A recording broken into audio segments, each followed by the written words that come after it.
Райым Атраевдарды биринчи биз кармаган маалда алар 2 миллиард 200 миллион акча төгүп чыгышкан. Бирок ошондо биз шарт койгонбуз.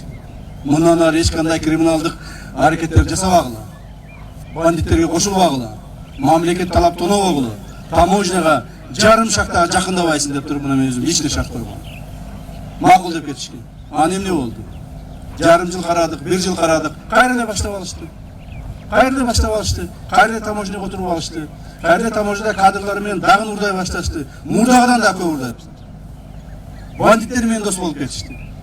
Бүт мына бул көлдөгү жанагы Көлбаев менен вор законе кошулуп алышып туруп, бүт предпринимательдерди коркутуп, үркүтүп ишкерлерди.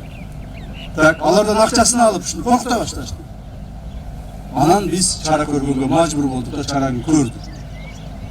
Ошондо дагы шарттарды коюп, адамгерчилик кылып, ай, качпагыла, үркпөгүлө, мына, пожалуйста, монусу акчаны төлөйсүн, жакындабайсың деп шарт койгонбуз. Жок ага да көнгөдү.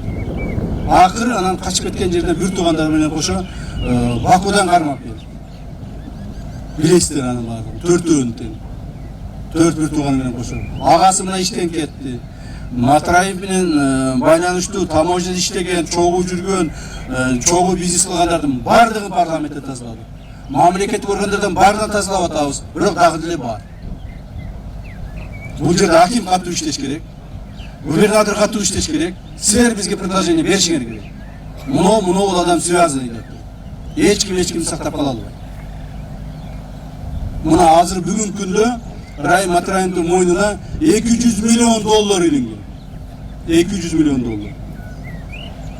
Бул деген канча миллиард сом? 20 миллиард сомго чейин жакынара, 19 миллиард ушундай. Мына 200 миллион доллар. А мына силердин стадионуңарга болгону миллион доллар кетет. Кетсин.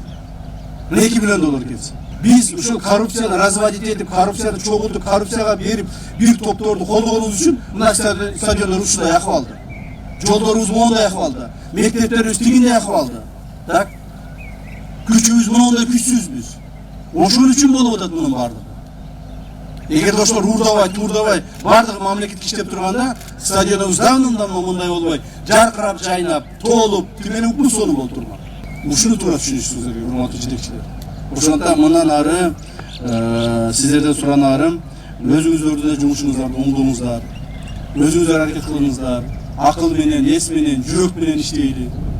Жүрөгүбүздү, ички туюмубузду, жүрөктү, мындай ички жүрөк тазаламайынча эч кандай нерсе болбойт. Мен айтып коюп кетип кала берем, бул кетти, давай дальше продолжаем дегендер бар.